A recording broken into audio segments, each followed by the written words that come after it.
Welcome to rhythm of learning. Hot ടോപ്പിക്സിന്റെ class ആണ്. 60 ദിവസത്തെ ഹോട്ട് ടോപ്പിക്സ് ആണ് നമ്മൾ അല്ലെ. അപ്പൊ അതില് നമ്മൾ 30-ലധികം ദിവസങ്ങള് കംപ്ലീറ്റ് ചെയ്തു. വളരെയധികം ധാരാളം ടോപ്പിക്സുകള് നമ്മൾ കവർ ചെയ്യേണ്ടായി. പ്രധാനപ്പെട്ട ഒരു എന്താ പറയുന്നത് 50-ൽ പരം ടോപ്പിക്കുകളൊക്കെ നമ്മൾ ഇവിടെ കവർ ചെയ്തു. ഏറ്റവും ഇമ്പോർട്ടന്റ് ആയിട്ടുള്ള ടോപ്പിക്കുകളൊക്കെ. ഇനിയും സകല ടോപ്പിക്കും നമ്മൾ കംപ്ലീറ്റ് ചെയ്യും ആ 60 ദിവസത്തിനുള്ളിൽ. അതുകൊണ്ട് നിങ്ങൾക്ക് ഉണ്ടാവുന്ന ഗുണം എന്താ വെച്ചാൽ ക്വസ്റ്റ്യൻ പേപ്പറിൽ വന്നിട്ടുള്ള സകല ടോപ്പിക്സും നമ്മൾ കവർ ചെയ്യുമ്പോൾ നിങ്ങൾക്ക് ക്വസ്റ്റ്യൻ പേപ്പർ കാണുമ്പോൾ നല്ല കോൺഫിഡൻസോട് കൂടി പരീക്ഷ എഴുതാൻ പറ്റും. ഇനി ഇത് ഈ ഹോട്ട് ടോപ്പിക്സിന്റെ ക്ലാസ് കഴിഞ്ഞിട്ട് വേണം നമുക്ക് എന്ത് എഴുതാൻ, ക്വസ്റ്റ്യൻ പേപ്പറുകൾ ചെയ്യാനായിട്ട്. നന്നായിട്ട് നിങ്ങൾ ഇരുന്ന് PSC എക്സാമിന് ഒരു എക്സാം എഴുതുന്ന പോലെ തന്നെ ഇരുന്ന് നിങ്ങൾ വീട്ടിലിരുന്ന് ക്വസ്റ്റ്യൻ പേപ്പർ ടൈമർ വെച്ച് നിങ്ങൾ എഴുതണം. ഇപ്പോഴും പല കുട്ടികൾ എഴുതേണ്ട 62 മാർക്ക് കിട്ടി അല്ലെങ്കിൽ 65 മാർക്ക് കിട്ടി ടീച്ചർ എന്നൊക്കെ പറഞ്ഞ് എനിക്ക്, അതായത് ഈ കുറച്ച് ദിവസത്തെ ക്വസ്റ്റ്യൻ പേപ്പറിന്റെ ക്ലാസ്സിൽ നിന്നും ഹോട്ട് ടോപ്പിക്സിന്റെ ക്ലാസ്സിൽ നിന്നും അവർ പഠിച്ച് ഇത്ര മാർക്ക് നേടി എന്ന് പറയുമ്പോൾ എനിക്ക് ഭയങ്കര അധികം സന്തോഷമുണ്ട്. നിങ്ങൾ ഇതേ രീതിയിൽ ഇതേ ചൂടോടുകൂടി കുറച്ച്, അതായത് നിങ്ങൾക്ക് ആഗ്രഹമുള്ളവർ, ഞാൻ എല്ലാവരെയും നിർബന്ധിക്കില്ല, നിങ്ങൾക്ക് ആവശ്യം. ഒരാളും ഒന്നും നിർബന്ധിച്ച് നേടേണ്ട കാര്യമില്ല. ആവശ്യമുള്ള കുട്ടികളാണെങ്കിൽ ഏത് ടോപ്പിക് ആണെങ്കിൽ ആ ടോപ്പിക്ക് മുഴുവനായിട്ട് ഇപ്പൊ ഈ ഒരു ടോപ്പിക്കാ ടീച്ചർ പറയുന്നത്, ഇതിൽ വലിയ കഥയൊന്നുമില്ല, ഇത് ഞങ്ങൾക്ക് അറിയാം. പക്ഷെ അതിൽ ചിലപ്പോ എത്ര എക്സ്ട്രാ എക്സ്ട്രാ ക്വസ്റ്റ്യൻസ് നമ്മൾ പറയുണ്ടാവും, ചില പോയിന്റുകൾ നിങ്ങൾക്ക് അറിയാത്തതാവും. അപ്പൊ അതൊക്കെ സ്കിപ്പ് ചെയ്യാണ്ട് കാണുകയും നിങ്ങൾക്ക് ആവശ്യമാണ്. അപ്പൊ കണ്ട് നിങ്ങൾ പഠിക്കുകയും ചെയ്താൽ നിങ്ങൾക്കാണ് ഉപകാരം ഉണ്ടാവുക. അപ്പൊ അതിന്റെ ഗൗരവത്തോടു കൂടി ജോലി വേണം എന്ന് ആഗ്രഹമുള്ളവര് ഈ രണ്ട് കാര്യങ്ങളും, ക്വസ്റ്റ്യൻ പേപ്പറിന്റെ ക്ലാസ്സും അതുപോലെ തന്നെ ഹോട്ട് ടോപ്പിക്സിന്റെ ക്ലാസ്സും നല്ല ഗൗരവത്തോടു കൂടി തന്നെ ഫോളോ ചെയ്യാം. ഇന്ന് നമ്മൾ 3 ടോപ്പിക്കുകളാണ് പഠിക്കണേ. 3 ടോപ്പിക്കുകളിൽ ആദ്യത്തേത് കുടുംബശ്രീയാണ്. കഴിഞ്ഞ ദിവസങ്ങളിൽ കുടുംബശ്രീയുടെ കുറച്ച് പദ്ധതികൾ നമ്മൾ പഠിച്ചായിരുന്നു. കുടുംബശ്രീ വഴി തുടങ്ങിയിട്ടുള്ള കുറേയധികം പ്രോജക്റ്റുകള്. അപ്പൊ എനിക്ക് തോന്നി കുടുംബശ്രീ എന്നാ ഉദ്ഘാടനം ചെയ്ത്, അല്ലെങ്കിൽ ഏത് പ്രധാനമന്ത്രിയുടെ കാലത്ത്, അല്ലെങ്കിൽ ഏത് എന്താ പറയാ പ്രസിഡന്റിന്റെ കാലത്ത്, അല്ലെങ്കിൽ അത് ഗ്രാമപ്രദേശങ്ങളിൽ എന്നാ നഗരപ്രദേശങ്ങളിൽ എന്നാ, അല്ലെങ്കിൽ ഇതിനെ കൈകാര്യം ചെയ്യണത് ആരാ, അങ്ങനെ കുറേയധികം ചോദ്യങ്ങൾ നമ്മളോട് ചോദിക്കാറുണ്ട്. അപ്പൊ അതും നിങ്ങൾക്ക് ഒരു ടോപ്പിക്കായിട്ട് തരണം എന്ന് തോന്നി. അപ്പൊ വളരെ ഇമ്പോർട്ടന്റ് ആയിട്ടുള്ള ഒരു കാര്യം, കുടുംബശ്രീ എന്ന് പറയുന്ന പദ്ധതി 1998 മെയ് മാസം 17-ാം തീയതി 1998 മെയ് മാസം 17-ാം തീയതി കുടുംബശ്രീ എന്ന് പറയുന്ന പദ്ധതി നിലവിൽ വന്നു, അല്ലെങ്കിൽ ഉദ്ഘാടനം ചെയ്തു. ഉദ്ഘാടനം ചെയ്തത് ആര് എന്ന് ചോദിച്ചു കഴിഞ്ഞാൽ AB വാജ്പേയി ആണ്. അപ്പൊ കുടുംബശ്രീ പദ്ധതി ഉദ്ഘാടനം ചെയ്ത വർഷം 1998 മെയ് മാസം 17-ാം തീയതി. ആരാണ്? AB വാജ്പേയി ആയിരുന്നു ഉദ്ഘാടനം ചെയ്തത്. അന്നത്തെ പ്രധാനമന്ത്രിയായിരുന്നു AB വാജ്പേയി. ഏത് പഞ്ചവത്സര പദ്ധതിയുടെ കാലത്താണ് ഇത് ഉദ്ഘാടനം ചെയ്തത് എന്ന് ചോദിക്കാം. അതായത് 9th 5-year പ്ലാനിന്റെ കാലത്ത്, 9ാം പഞ്ചവത്സര പദ്ധതിയുടെ കാലത്ത് അന്നത്തെ പ്രധാനമന്ത്രിയായ AB വാജ്പേയി 1998 മെയ് മാസം 17-ാം തീയതി കുടുംബശ്രീ പദ്ധതി ഉദ്ഘാടനം ചെയ്തു. സംസ്ഥാന സർക്കാരിന്റെ ദാരിദ്ര്യ നിർമാർജന മിഷൻ നടപ്പാക്കുന്ന ദാരിദ്ര്യ നിർമാർജന ശാക്തീകരണ പദ്ധതിയുടെ പേരാണ് കുടുംബശ്രീ. കുടുംബശ്രീ എന്ന് പറയുന്നത്. അപ്പൊ കേരള സർക്കാരിന്റെ, ആരാണ്? കേരള സർക്കാരിന്റെ സംസ്ഥാന ദാരിദ്ര്യ നിർമാർജന മിഷൻ. ദാരിദ്ര്യ നിർമാർജന മിഷൻ, സംസ്ഥാന സർക്കാരിന്റെ സംസ്ഥാന ദാരിദ്ര്യ നിർമാർജന മിഷൻ നടപ്പാക്കുന്ന ദാരിദ്ര്യ നിർമാർജന സ്ത്രീ ശാക്തീകരണ പരിപാടിയുടെ പേരാണ് എന്താന്ന് പറയുന്നത്? കുടുംബശ്രീ. അപ്പൊ കുടുംബശ്രീയുടെ ലക്ഷ്യം തന്നെ എന്താന്ന് നമുക്ക് മനസ്സിലായി, സ്ത്രീ ശാക്തീകരണമാണ്. എന്താണ് ഉദ്ദേശം? സ്ത്രീ ശാക്തീകരണത്തിന് വേണ്ടിയിട്ടാണ് എന്ത് ആരംഭിച്ചത്? കുടുംബശ്രീ എന്ന് പറയുന്ന ആ ഒരു മിഷൻ നമ്മുടെ കേരള സർക്കാർ ആരംഭിക്കുന്നത്. അങ്ങനെ പരീക്ഷണ അടിസ്ഥാനത്തിൽ കേരള സർക്കാർ ഈ സംഭവം കൊണ്ടുവന്നു അല്ലെ. കൊണ്ടുവന്നതിന് ശേഷം എന്താണ്, പരീക്ഷണ അടിസ്ഥാനത്തിൽ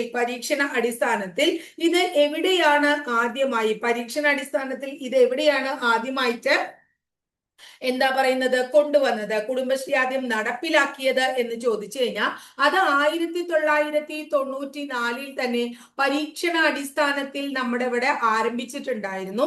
അത് എവിടെയാണെന്നറിയാമോ നിങ്ങൾക്ക്? ആലപ്പുഴ മുനിസിപ്പാലിറ്റിയിലായിരുന്നു. അപ്പൊ ആലപ്പുഴ മുനിസിപ്പാലിറ്റിയിൽ പരീക്ഷണ അടിസ്ഥാനത്തിൽ ആരംഭിച്ച ഒരു ദാരിദ്ര്യ നിർമാർജന യജ്ഞമാണ് കുടുംബശ്രീ അല്ലെ. ഇനി ക്വസ്റ്റ്യൻ പേപ്പറിൽ കൂടുതലും കാണാറുണ്ട് അതായത് എന്താണ്, സ്ത്രീകളുടെ സാമ്പത്തിക ഉന്നമനം, അതുപോലെ തന്നെ ദാരിദ്ര്യ ലഘൂകരണം, ദാരിദ്ര്യ അല്ലെ, സ്ത്രീകളുടെ സാമ്പത്തിക ഉന്നമനം ലക്ഷ്യമിട്ടുകൊണ്ടും ദാരിദ്ര്യ ലഘൂകരണം ലക്ഷ്യമിട്ടുകൊണ്ടും കേരള സർക്കാർ 1998 മെയ് 17 ആരംഭിച്ച ദാരിദ്ര്യ നിർമ്മാർജ്ജന പദ്ധതിയുടെ പേരെന്ത്? മിക്ക ക്വസ്റ്റ്യൻ പേപ്പറിലും കണ്ടിട്ടുള്ള ഒരു ചോദ്യമാണ്. പദ്ധതിയുടെ പേരാണ് എന്തെന്ന് പറഞ്ഞാൽ കുടുംബശ്രീ എന്ന് പറയുന്നത് കേട്ടോ. ഇനി അടുത്തത്, അതിനുശേഷം 94 പരീക്ഷണാടിസ്ഥാനത്തിൽ ഇത് കൊണ്ടുവന്നുവെങ്കിലും 1997 നമ്മുടെ സ്റ്റേറ്റ് ഗവൺമെന്റ് അഥവാ സംസ്ഥാന സർക്കാർ നിയോഗിച്ച 3 അംഗ ടാസ്ക് ഫോഴ്സിന്റെ ശുപാർശകളെ തുടർന്ന്, അതായത് ഒരു 3 അംഗ ടാസ്ക് ഫോഴ്സിനെ നിയമിക്കുകയുണ്ടായി. ആ 3 അംഗ ടാസ്ക് ഫോഴ്സിന്റെ ശുപാർശകളെ തുടർന്നാണ് കുടുംബശ്രീ 1998 മെയ് 17 ഉദ്ഘാടനം ചെയ്യുക എന്ന ഉദ്ദേശത്തിലെത്തിയത്, അല്ലെങ്കിൽ നടപ്പിലാക്കുക എന്ന ഉദ്ദേശത്തിലെത്തിയത്. കുടുംബശ്രീ ഉദ്ഘാടനം ചെയ്യുമ്പോൾ കേരളത്തിലെ മുഖ്യമന്ത്രി ആരായിരുന്നു എന്ന് ചോദിച്ചാൽ കേരള മുഖ്യമന്ത്രി ഇ കെ നായനാരായിരുന്നു. കേരള മുഖ്യമന്ത്രി ഇ കെ നായനാരായിരുന്നു എന്ത് കുടുംബശ്രീയുടെ ഉദ്ഘാടനം നടന്നപ്പോൾ കേരളത്തിലെ മുഖ്യമന്ത്രി. ഇനി കുടുംബശ്രീ ഉദ്ഘാടനം ചെയ്തു. കുടുംബശ്രീ പദ്ധതിയുടെ ഗവേണിംഗ് ബോഡിയുടെ അധ്യക്ഷൻ എന്താണ്? Governing body. കുടുംബശ്രീ പദ്ധതിയുടെ ഗവേണിംഗ് ബോഡിയുടെ അധ്യക്ഷൻ ആര് എന്ന് ചോദിച്ചു കഴിഞ്ഞാൽ നമ്മൾ പറയണം ഗവേണിംഗ് ബോഡിയുടെ അധ്യക്ഷൻ തദ്ദേശ സ്വയംഭരണ വകുപ്പ് മന്ത്രിയാണ്. തദ്ദേശ സ്വയംഭരണ വകുപ്പ് മന്ത്രിയാണ്. അപ്പൊ അന്ന് ഇ കെ നായനാർ മന്ത്രിസഭയിൽ തദ്ദേശ സ്വയംഭരണ വകുപ്പ് മന്ത്രിയായിരുന്ന പാലൊളി മുഹമ്മദ് കുട്ടിയാണ്. ആരാണ്? പാലോളി മുഹമ്മദ് കുട്ടി. അപ്പൊ പാലോളി മുഹമ്മദ് കുട്ടി തദ്ദേശ സ്വയംഭരണ വകുപ്പ് മന്ത്രിയും ഇ കെ നായർ മുഖ്യമന്ത്രിയുമായിരുന്ന സമയത്ത് 1997 മെയ് 18 കുടുംബശ്രീ പദ്ധതി ആരംഭിക്കുന്നു. ഇപ്പോഴത്തെ തദ്ദേശ സ്വയംഭരണ വകുപ്പ് മന്ത്രി കെ എം ഷാജിയാണ്. ഇപ്പോ ആരാണ് തദ്ദേശ സ്വയംഭരണ വകുപ്പ് മന്ത്രി എന്ന് ചോദിച്ചു കഴിഞ്ഞാൽ കെ എം ഷാജിയാണ് നമ്മൾ പറയാം. ഇനി ഇത് ഗ്രാമപ്രദേശങ്ങളിലാണ്. ഇനി വേറൊരു കാര്യം നിങ്ങളോട് ചോദിക്കാം. കുടുംബശ്രീ പദ്ധതി ഉദ്ഘാടനം ചെയ്തത് എവിടെയാണെന്ന് നമ്മൾ പഠിച്ചു അല്ലെ? എന്നാണെന്ന് പഠിച്ചു? 98 മെയ് 17 അല്ലെ? എവിടെയാണെന്ന് ചോദിച്ചാൽ മലപ്പുറം ജില്ലയിലാണ് കേട്ടോ മക്കളെ. എവിടെയാണ് ഉദ്ഘാടനം ചെയ്തത്? മലപ്പുറം ജില്ലയിലാണ് അതിന് ഇനോഗ്രേഷൻ നടന്നത്. അതിന് വിട്ടുപോയതാണ്. എവിടെയാണ് നടന്നത്? മലപ്പുറം ജില്ലയിലാണ് ഇനോഗ്രേഷൻ നടന്നത്. ഇനി അടുത്തത് എന്താണ്? ഇത് ഗ്രാമപ്രദേശങ്ങളിലായിരുന്നു ഉദ്ഘാടനം ചെയ്തത്. നഗരപ്രദേശങ്ങളിലേക്കും കുടുംബശ്രീ വ്യാപിക്കുകയാണ്. അങ്ങനെ നഗരപ്രദേശങ്ങളിലേക്ക് കുടുംബശ്രീ വ്യാപിച്ചത് 1999 ഏപ്രിൽ മാസം 1 തീയതി മുതലാണ്. നഗരപ്രദേശങ്ങളിൽ കുടുംബശ്രീ പ്രവർത്തനം ആരംഭിച്ച വർഷം എന്നാണ്? 99 ഏപ്രിൽ 1. 1999 ഏപ്രിൽ 1. ഇനി ഏഷ്യയിലെ തന്നെ ഏറ്റവും വലിയ സ്ത്രീ കൂട്ടായ്മ ഏതാ? ഏഷ്യയിലെ തന്നെ ഏറ്റവും വലിയ സ്ത്രീ കൂട്ടായ്മയുടെ പേരെന്താ എന്ന് ചോദിച്ചു കഴിഞ്ഞാലും നമ്മൾ എന്താ പറയേണ്ടത്? കുടുംബശ്രീയാണ് പറയേണ്ടത്. അപ്പൊ ഇത്രയാണ് കുടുംബശ്രീ എന്ന് പറയുന്ന പദ്ധതിയുമായി ബന്ധപ്പെട്ട്. ഇപ്പൊ എന്താ നമ്മൾ പറഞ്ഞത്? 1998 മെയ് 17 മലപ്പുറം ജില്ലയിൽ അന്നത്തെ പ്രധാനമന്ത്രിയായിരുന്ന എ പി വാജ്പേയി 9ാം പഞ്ചവത്സര പദ്ധതി കാലത്ത് സംസ്ഥാനത്തുള്ള നമ്മുടെ ദാരിദ്ര്യം, സ്ത്രീകളുടെ ദാരിദ്ര്യ ലഘൂകരണത്തിനും സ്ത്രീ ശാക്തീകരണത്തിനും വേണ്ടി ഉദ്ഘാടനം ചെയ്തു. എന്താ? കുടുംബശ്രീ. ഇത് സംസ്ഥാന ദാരിദ്ര്യ നിർമ്മാർജ്ജന മിഷന്റെ കീഴിലാണ് അല്ലെ? അവരാണ് ഇതിന് നേതൃത്വമൊക്കെ കൊടുത്തത്. ഇനി അടുത്തത് ഇതിന്റെ ഗവേണിംഗ് ബോഡിയുടെ അധ്യക്ഷൻ തദ്ദേശ സ്വയംഭരണ വകുപ്പ് മന്ത്രിയാണ്. അന്നത്തെ തദ്ദേശ സ്വയംഭരണ വകുപ്പ് മന്ത്രി പാലോളി മുഹമ്മദ് കുട്ടി, അന്നത്തെ മുഖ്യമന്ത്രി ഇ കെ നായനാര്, ഇന്നത്തെ തദ്ദേശ സ്വയംഭരണ വകുപ്പ് മന്ത്രി കെ എം ഷാജി. ഇനി 94 പരീക്ഷണാടിസ്ഥാനത്തിൽ ആലപ്പുഴ മുനിസിപ്പാലിറ്റിയിൽ ഇത് തുടങ്ങിയിട്ടുണ്ടായിരുന്നു. 97 സംസ്ഥാന ഗവൺമെന്റ് ഒരു 3 അംഗ ടാസ്ക് ഫോഴ്സിനെ നിയമിച്ച് അവരുടെ നിർദ്ദേശപ്രകാരം മലപ്പുറത്ത് ഇത് ഉദ്ഘാടനം ചെയ്തു. 98 നഗരപ്രദേശങ്ങളിൽ 99 ഏപ്രിൽ 1 അത് പ്രവർത്തനം ആരംഭിച്ചു. ഏഷ്യയിലെ തന്നെ ഏറ്റവും വലിയ സ്ത്രീ കൂട്ടായ്മയാണ് കുടുംബശ്രീ എന്ന് പറയുന്നത്. ഇനി അടുത്തൊരു കാര്യം എന്താ വെച്ചാൽ കേരളത്തിൽ ഇപ്പൊ കേരളവുമായി ബന്ധപ്പെട്ട് കേരളത്തിൽ ആദ്യം നടന്നിട്ടുള്ള കാര്യങ്ങൾ എന്ത് എന്ന് എപ്പോഴും പരീക്ഷയ്ക്ക് ചോദിച്ച് കുറേയധികം ചോദ്യങ്ങളുണ്ട്. ഇപ്പോ എന്താണ് ടീച്ചർ വളരെ ഇമ്പോർട്ടന്റ് ആയിട്ട് കാണാറുള്ള കാര്യങ്ങൾ പറയാം. ഒന്ന്, ടൂറിസം. ഈ ടൂറിസത്തെ വ്യവസായമായി അംഗീകരിച്ച ആദ്യത്തെ ഇന്ത്യൻ സംസ്ഥാനം ഏതാ എന്ന് ചോദിച്ചു കഴിഞ്ഞാൽ ഏതാ നമ്മൾ പറയാം? ടൂറിസത്തെ വ്യവസായമായി അംഗീകരിച്ച ആദ്യ ഇന്ത്യൻ സംസ്ഥാനം ഏതാണ്? കേരളമാണ്. ഇനി അടുത്തത്, സമ്പൂർണ്ണ സമ്പൂർണ്ണ സാക്ഷരത കൈവരിച്ച ആദ്യത്തെ ഇന്ത്യൻ സംസ്ഥാനം ഏത് എന്ന് ചോദിച്ചാൽ എന്താ നമ്മൾ പറയാം? കേരളമാണ്. അതുപോലെ തന്നെ ഇപ്പൊ സ്ഥിരമായി ഇതൊക്കെ കുറേയധികം ചോദ്യങ്ങൾ നമ്മൾ കണ്ടിട്ടുള്ളതാണ്. ഇപ്പൊ സ്ഥിരമായി ചോദിക്കുന്ന കുറച്ച് കാര്യങ്ങൾ നമുക്ക് വീണ്ടും പഠിക്കാം. ഇന്ത്യയിലെ ആദ്യത്തെ ഡിജിറ്റൽ സ്റ്റേറ്റ് ഏതാണ്? ഇന്ത്യയിലെ ആദ്യത്തെയാണ്. അപ്പൊ ടീച്ചർ അത് എഴുതണില്ല. ഇന്ത്യയിലെ ആദ്യത്തെ ഡിജിറ്റൽ സ്റ്റേറ്റ് ഏതാന്ന് ചോദിച്ചാൽ കേരളം പറയും. ഇന്ത്യയിലെ ആദ്യത്തെ ഡിജിറ്റൽ സ്റ്റേറ്റ്. ഇന്ത്യയിൽ ആദ്യമായി ഡിജിറ്റൽ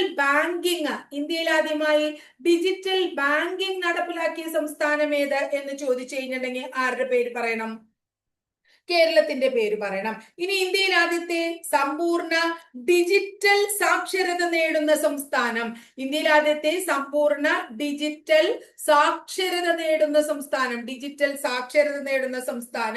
ഏതാണ്? നമ്മുടെ കേരളമാണ്. ഡിജിറ്റൽ സാക്ഷരത നേടുന്ന പഞ്ചായത്ത് ഏത് എന്ന് ക്വസ്റ്റ്യൻ പേപ്പറിൽ ചോദിച്ചിട്ടില്ലേ? നിങ്ങൾ കണ്ടിട്ടുണ്ടാവില്ലേ? നിങ്ങള് എന്താണ് ഇപ്പൊ എന്റെ കുട്ടികൾ പറഞ്ഞിട്ടുണ്ടാവും എന്താണ് പുല്ലമ്പാറ എന്നല്ലേ? നമ്മൾ പഠിച്ചതല്ലേ അത് മക്കളെ?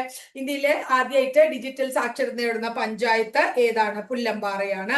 ഇനി അതുപോലെ തന്നെ ഇപ്പോഴും മിക്ക ക്വസ്റ്റ്യൻ പേപ്പറിലും നിങ്ങൾ കണ്ടിട്ടുണ്ടാവും ഇന്ത്യയിൽ ആദ്യമായി ജല ബഡ്ജറ്റ് നടപ്പിലാക്കിയത് ആരാണ്? കേരളമാണ്. ഇന്ത്യയിൽ ആദ്യമായി ചെസ് ടൂറിസം ആരംഭിച്ചത് കേരളമാണ്. ഇന്ത്യയിൽ ആദ്യമായിട്ട് എന്താണ് ചെസ് ടൂറിസം ആരംഭിച്ചത്? ഇന്ത്യയിൽ ആദ്യത്തെ ഇ ഗവേൺ സംസ്ഥാനം, ഇന്ത്യയിൽ ആദ്യത്തെ സമ്പൂർണ്ണ ഇ ഗവേണൻസ്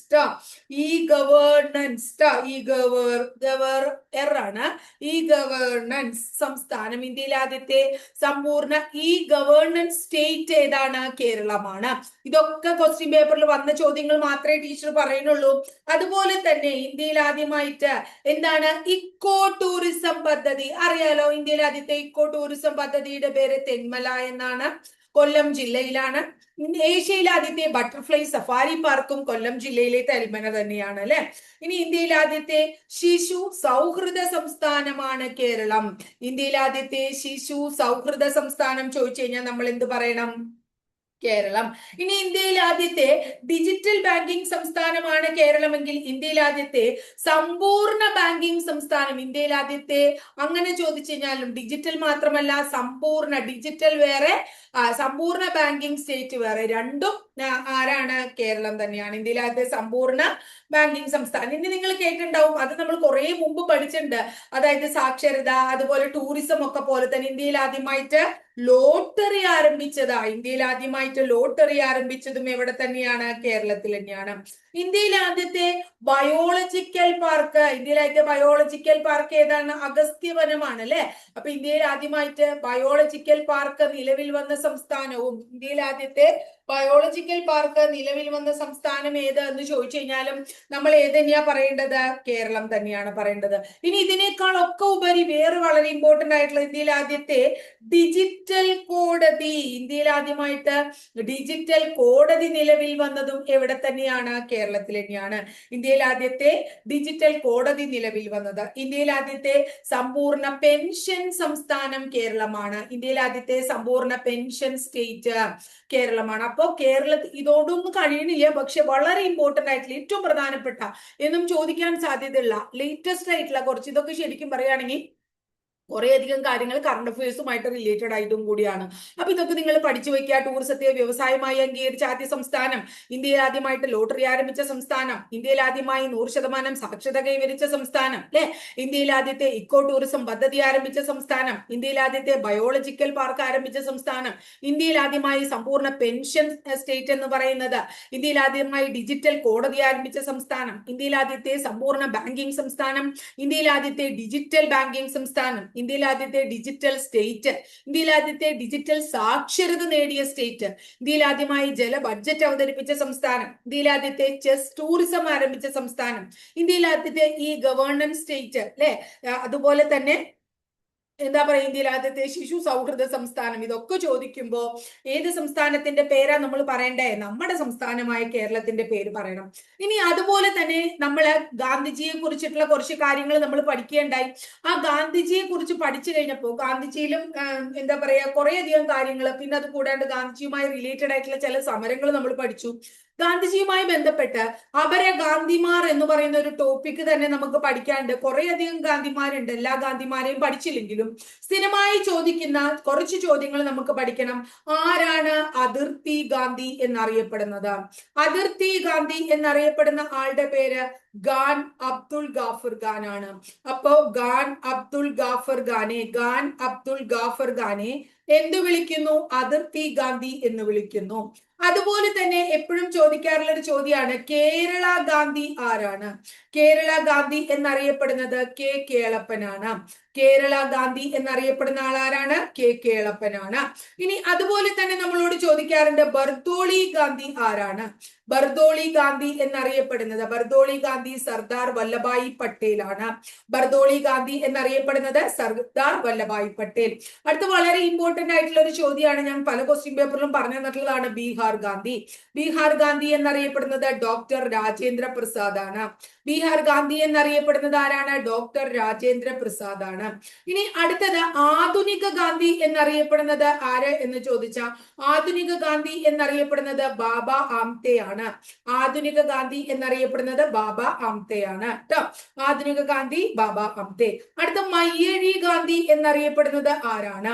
മയ്യഴി ഗാന്ധി എന്നറിയപ്പെടുന്നത് IK കുമാരൻ മാസ്റ്റർ ആണ്. കുമാരൻ മാസ്റ്റർ, IK കുമാരൻ മാസ്റ്ററെ നമ്മൾ എന്ത് വിളിക്കുന്നു? മയ്യഴി ഗാന്ധി എന്നാണ് വിളിക്കുന്നത് കേട്ടോ. മയ്യഴി ഗാന്ധി ആരാണ്? നമ്മുടെ IK കുമാരൻ മാസ്റ്റർ. അപ്പൊ അതിർത്തി ഗാന്ധി ഖാൻ അബ്ദുൾ ഗാഫർ ഖാൻ, ബർദോളി ഗാന്ധി സർദാർ വല്ലഭായ് പട്ടേൽ. ഇനി അടുത്തത് ആധുനിക ഗാന്ധി ബാബ ആംതെ. അടുത്ത എന്താണ്? ബീഹാർ ഗാന്ധി ഡോക്ടർ രാജേന്ദ്ര പ്രസാദ്. മയ്യഴി ഗാന്ധി എന്നറിയപ്പെടുന്നത് ആരാണ്? IK Kumaran master. കേരള ഗാന്ധി എന്നറിയപ്പെടുന്നത് ആരാണ്? കേരള ഗാന്ധി ആരാണ്? കെ കേളപ്പൻ. കേരള ഗാന്ധി കെ കേളപ്പനാണ് അല്ലെ.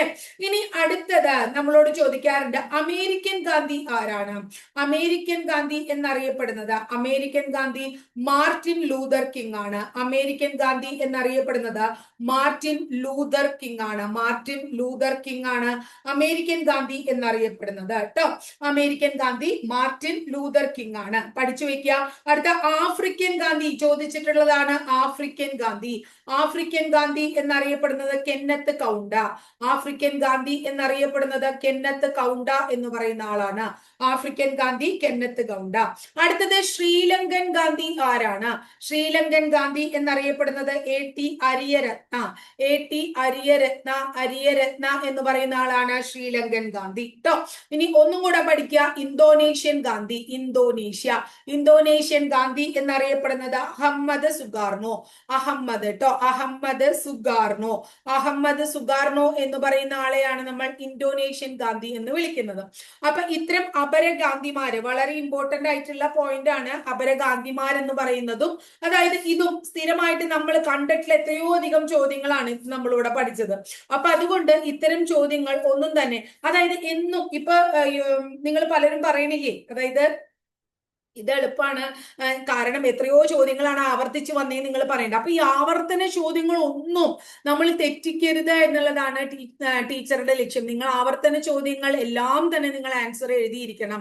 അപ്പൊ 10-50ഓളം ആവർത്തന ചോദ്യങ്ങൾ ഒരു ക്വസ്റ്റ്യൻ പേപ്പറിൽ ഉണ്ടെങ്കിൽ 50 പോയിന്റ് അല്ലെങ്കിൽ 50 മാർക്ക് നമ്മൾ അവിടെ ഇതുവരെയുള്ളതിൽ നിന്ന് പഠിച്ചു കഴിഞ്ഞു എന്നുള്ളതാണ് മക്കളെ മനസ്സിലാക്കേണ്ടത്. അപ്പൊ അതിന്റെ ഗൗരവത്തോടു കൂടി പഠിക്കുക. ഇനി അടുത്തത് മാറ്റത്തിന് എന്താ പറയുന്നത്, കുറച്ച് യാത്രകൾ. എപ്പോഴും യാത്രകളെ കുറിച്ച് PSC പരീക്ഷകളിൽ ചോദിച്ചിട്ടുണ്ട്. വളരെ പ്രധാനപ്പെട്ട കുറച്ച് യാത്രകളാണ് ടീച്ചർ പറയുന്നത്. ഒന്ന്, ഉപ്പ് സത്യാഗ്രഹ ജാഥ അല്ലെങ്കിൽ ഉപ്പ് സത്യാഗ്രഹ യാത്ര എന്നൊക്കെ പറഞ്ഞാൽ എവിടം തൊട്ട് എവിടം വരെയാണ്? പാലക്കാട് മുതൽ പയ്യന്നൂർ വരെയാണ്. പാലക്കാട് ടു പയ്യന്നൂരാണ് ഉപ്പ് സത്യാഗ്രഹ ജാഥ നയിച്ചത്, പാലക്കാട് മുതൽ പയ്യന്നൂർ വരെ. എന്നാൽ യാചനായാത്ര നയിച്ചത് യാചനായാത്ര എവിടുന്നാണ്? തൃശൂർ മുതൽ ചന്ദ്രഗിരിപ്പുഴ വരെ. ഉപ്പ് സത്യാഗ്രഹ ജാഥ പാലക്കാട് മുതൽ പയ്യന്നൂര് വരെ ആര് നയിച്ചു? TR കൃഷ്ണസ്വാമി അയ്യർ. TR കൃഷ്ണസ്വാമി അയ്യരാണ് ഉപ്പ് സത്യാഗ്രഹ ജാഥ എന്നാണ് ആ ജാഥയുടെ പേര്. TR കൃഷ്ണസ്വാമി അയ്യർ നയിച്ചത്. യാതനായാത്ര നയിച്ചത് തൃശൂർ മുതൽ ചന്ദ്രഗിരിപ്പുഴ വരെ VT ഭട്ടതിരിപ്പാടാണ്. ആരാണ്? VT ഭട്ടതിരിപ്പാടാണ്. ഇനി അടുത്തത് സവർണ ജാഥ നയിച്ചത് ആരാണ്? സവർണ ജാഥ നയിച്ചത് ആരാണ്? സവർണ ജാഥ വൈക്കം മുതൽ തിരുവനന്തപുരം വരെയാണ് സവർണ ജാഥ. സവർണ ജാഥ നയിച്ചത് മന്നത്ത് പത്മനാഭനാണ്. സവർണ ജാഥയുടെ ആളാരാണ്? മന്നത്ത് പത്മനാഭനാണ് സവർണ ജാഥ നയിച്ചത് എന്ന് ഓർത്തു വെക്കാം. അടുത്തത് ഞാൻ ഒരു ദിവസം കഴിഞ്ഞ ദിവസങ്ങളിലെ ഒരു ക്വസ്റ്റ്യൻ പേപ്പറിൽ പറഞ്ഞിട്ടുണ്ടായിരുന്നു. മലബാർ ജാഥ എന്നാണ്. കോഴിക്കോട് മുതൽ തിരുവനന്തപുരം വരെ. കോഴിക്കോട് മുതൽ തിരുവനന്തപുരം അല്ല, എന്താ പറയാ, തിരുവിതാംകൂർ. അത് ക്വസ്റ്റ്യൻ പേപ്പറിലെല്ലാം തോന്നുന്നു AKG കുറിച്ച് പറഞ്ഞപ്പോഴാണെന്ന് തോന്നണേ എനിക്ക്. AKG അഥവാ AK ഗോപാലനാണ് മലബാർ ജാഥ നയിച്ചത് അല്ലെ. ഇനി അടുത്തത് എന്താണ്? പട്ടിണി ജാഥയാണ്. വളരെ പ്രധാനമാണ്. പട്ടിണി ജാഥയും ആര് തന്നെയാണ്? AKG തന്നെയാണ്. എവിടുന്നാണ്? കണ്ണൂർ മുതൽ മദ്രാസ് വരെയാണ്. കണ്ണൂർ ടു മദ്രാസ് ആണ് AKG എന്ത് നയിച്ചത്? പട്ടിണി ജാഥ നയിച്ചത്. അതും ആരാണ്? AKG തന്നെയാണ് നയിച്ചത് അല്ലെ. ഇനി രാജധാനി മാർച്ച് നയിച്ചത് ആര് എന്ന് ചോദിക്കാറുണ്ട്. രാജധാനി മാർച്ച് നയിച്ചത് അക്കാമ ചെറിയാനാണെന്ന് നമ്മൾ കേട്ടിട്ടുണ്ട്. അത് തമ്പാനൂർ മുതൽ കവടിയാർ വരെ എന്ത് നയിച്ചു? രാജധാനി മാർച്ച് നയിച്ചു. ആര് നയിച്ചു? അക്കാമ ചെറിയാനാണ് അതിന്റെ ആള്. അക്കാമ ചെറിയാൻ രാജധാനി മാർച്ച് തമ്പാനൂർ മുതൽ എവിടം വരെ? കവടിയാർ വരെ നയിച്ചു. അടുത്തത് കർഷക ജാഥ നയിച്ചത് വളരെ പ്രശസ്തനായിട്ടുള്ള ഒരു നവോത്ഥാന നായകനായിട്ടുള്ള ആനന്ദ തീർത്ഥൻ എന്ന് പറയുന്ന വ്യക്തിയാണ് കർഷക ജാഥ നയിക്കുന്നത്. ആനന്ദ തീർത്ഥൻ, അദ്ദേഹത്തിന്റെയാണ് കർഷക ജാഥ. അത് പാലക്കാട് മുതൽ സബർമതി വരെയാണ്. പാലക്കാട് മുതൽ സബർമതി വരെ കർഷക ജാഥ നയിച്ചത് ആനന്ദ തീർത്ഥനാണ്. പാലക്കാട് മുതൽ സബർമതി വരെ കർഷക ജാഥ നയിച്ചു. ഇനി അടുത്തത് പൊയ്കയിൽ യോഹന്നാൻ അഥവാ കുമാരഗുരുദേവനെ കുറിച്ച് നമുക്ക് എല്ലാവർക്കും അറിയാം. അദ്ദേഹം നയിച്ച വളരെ പ്രധാനപ്പെട്ട ഒരു ജാഥയുടെ പേരാണ് യുദ്ധവിരുദ്ധ ജാഥ. എന്താണ്? യുദ്ധം വിരുദ്ധ ജാഥ എന്നാണ് അതിന്റെ പേര്. യുദ്ധവിരുദ്ധ ജാഥ നയിച്ചത് പൊയ്കയിൽ യോഹന്നാൻ. മാരംകുളം എന്ന് പറയുന്ന സ്ഥലം മുതൽ കുളത്തൂർ കുന്ന എന്ന് പറയുന്ന സ്ഥലം വരെ, മാരംകുളം മുതൽ കുളത്തൂർ കുന്നുവരെ യുദ്ധവിരുദ്ധ ജാഥ നയിച്ചത് കുമാരഗുരുദേവനാണ്. അപ്പൊ നമ്മൾ രാജധാനി മാർച്ച് പറഞ്ഞു അല്ലെ. ആരാണ്? അക്കമ്മ ചെറിയാനാണ്. അടുത്തത് നമ്മൾ മന്നത്തിനെ കുറിച്ച് പഠിച്ചിട്ടുണ്ടായിരുന്നു. ജീവശിഖ ജാഥ. എന്താണ്? ജീവശിഖ അല്ലെ. ജീവശിഖ ജാഥ എന്നാണ് അതിന്റെ പേര്. അത് അങ്കമാലി മുതലാണ് ജീവശിഖ ജാഥ നയിക്കുന്നത്. അങ്കമാലി മുതൽ തിരുവനന്തപുരം വരെയാണ് നയിച്ചത്. ആരാണ്? മന്നത്ത് പത്മനാഭൻ തന്നെയാണ് നയിച്ചത്. മന്നത്ത് പത്മനാഭനാണ് നമ്മുടെ ഈ ജീവശിഖ ജാഥ നയിച്ചത്. അതുപോലെ തന്നെ എന്താണ്? സവർണ ജാഥയൊക്കെ നയിച്ചത് അല്ലെ. ഇനി അടുത്തത് ക്ഷേത്രജാഥ. അത് പറഞ്ഞു നമ്മളെ. ക്ഷേത്രജാഥ എന്നാണ് അതിന്റെ പേര്. ആ ക്ഷേത്രജാഥ നയിച്ചതും ഒന്ന് ഓർത്തു വെക്കുക. ക്ഷേത്രജാഥ എന്നാണ് അതിന്റെ പേര്. അത് കണ്ണൂർ മുതൽ ഗുരുവായൂർ വരെയാണ്. ഇപ്പൊ നിങ്ങൾക്ക് മനസ്സിലായിട്ടുണ്ടാവും ആരാണെന്ന്. കണ്ണൂർ മുതൽ ഗുരുവായൂർ വരെ ക്ഷേത്രജാഥ നയിച്ചത് ആരാണ്? AK ഗോപാലൻ തന്നെയാണ്. പട്ടിണി ജാഥ, ക്ഷേത്രജാഥ, മലബാർ ജാഥ അല്ലെ.